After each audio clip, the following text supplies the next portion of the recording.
Hey everyone, this is Tammy from Your Naked Journey again. I hope you are having an absolutely fantastic Friday. I am out here again in beautiful Green Cove Springs, Florida. It's actually gotten a whole lot warmer. I think we're going to hit like 25 degrees Celsius this weekend, which is absolutely fantastic. For those of you that don't know anything about Green Cove, it is a small, sleepy town in Clay County, Florida, outside of Jacksonville. And this was actually the first location that Walt Disney wanted to build Disney World in, because it is such a fantastically beautiful area. But the town developers and the town itself decided it wanted to remain a homegrown, sleepy community. So that's what happened. Disney World was born and raised in Orlando, and I can't say that I'm not pleased by that, because this is definitely a refuge. So I wanted just to take a minute and kind of talk to you this morning. There's been a couple things we kind of talked about with slaying dragons and the challenges that we have on our way to living our exceptional life. And so one of those, for me, one of the primary kind of like issues or barriers that I had was this idea of selfishness. So I think as women in our society, you know, we are in charge of taking care of others. We're the caregiver, whether it's our children, whether it's our husbands, our boyfriends, and our career. That's just kind of like who we are. I think it's a absolutely fantastic, wonderful mission that we have in life. My favorite thing that I have ever done in my entire life was to be a mom to my three beautiful daughters. It was, I still am, of course, obviously, even though three of them are grown and two of them have their own children. You know, I never stopped being their mom. But I think that when I started talking about, you know, look, you know, I really want to live my life. I really want to begin searching for the things that drive me, what my purpose is, which I've always known, which was, you know, to change the world and make a difference.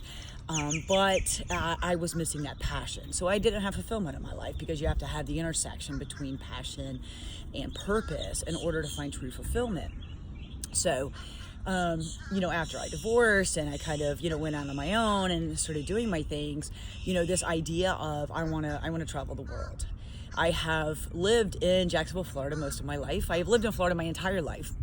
Only time I left Jacksonville, 3 times I left Jacksonville. Twice were college, Florida State and the University of Florida. Go figure. Seminole fan, just making sure that everybody's aware of that. And I did a 6-month stint in St. Petersburg for kind of like a short-lived career move, which I absolutely love that part of Florida. So, and I strategically stayed in Jacksonville because I wanted my children raised around their grandparents. And their aunts and their uncles and their great aunts and uncles and cousins. You know, that is how I was raised. We were always here. Everybody was here. We saw everybody for holidays and weekend get-togethers and dinners, and that was important to me. And that was important that I instill that in my children, that, you know, family is important. So I stayed. Even when I lost my CEO job, I kind of traveled the country doing interviews and thinking, okay, well, I can do this. I can move out of Florida. I can move here. I could do, yeah, it wasn't happening. Still had the 3 children at home. And I couldn't even fathom, leaving the family. So when I decided, okay, I want a geographically free business where I can do from anywhere, where I can help other people, I can share stories, I can still do my therapist stuff, but I want to have that freedom to be able to live the life that I've always dreamed of. So the first thing when that happened was just a huge amount of guilt hit. How dare I be so selfish? How dare I think about leaving my family? How dare I think about moving out of Jacksonville? My children need me, and you know, and even in my career, I've worked for nonprofits my entire life, helping others, whether it was foster children or whether it's seniors like I do now, or families that were struggling with parenting their children, whatever it was. There was always a sense of giving back, to others. So, the conversations that I would have would be like, okay, well, I understand that's kind of what you've always done, but isn't this like time for, you to be a little selfish and, to live your life? And that was a tough one for me. That was something that I had to work a long time on. Like, is it selfish? And if it is that okay? I think that a lot of times we put the needs of others, or we have these, belief systems that we need to take care of other people. And I've gotten feedback from my children. I've gotten feedback from my family. What do you mean you're leaving? My parents are getting older. My sister is in an assisted living facility. She has Down syndrome and is in late stage Alzheimer's. And so my thought is, well, what happens if I go and she dies? What happens if I go and I lose, quote unquote, 2 years of living with my parents?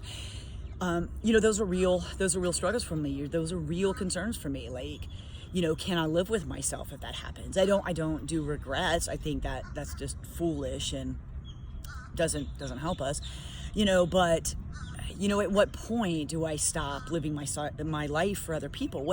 At what point do I put other people's needs ahead of mine? So I've made the choice. I have decided I'm living my life. There are consequences to that. There are sacrifices I have to make in order to be able to live that life. And I've decided that those are okay, that I can live with those consequences, and I can live with those choices, and I can live with those sacrifices. So I challenge you today, man, woman, whoever you are, to really look at your belief systems regarding what position you put yourself in your life and your needs. And if you truly, I was reading something the other day, and Gandhi was like, the best life we can live is to be the best that we are. He didn't talk about being the best we are for other people. He was talking about just being the best that we are. Like we need to be the best that we can be, which is very touching considering it comes from Gandhi. Like his life, when you look at it, is perceived as being about others. But for him, that was the best that he could be. That's what it translated. So you have a purpose. How you manifest that purpose, how you operationalize that purpose is 100% dependent on you.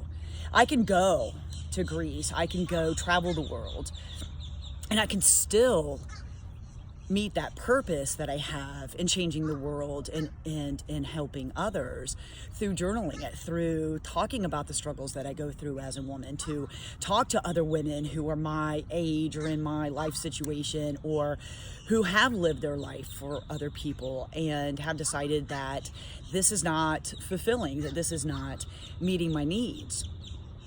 So I can make a difference. I can intersect passion and purpose.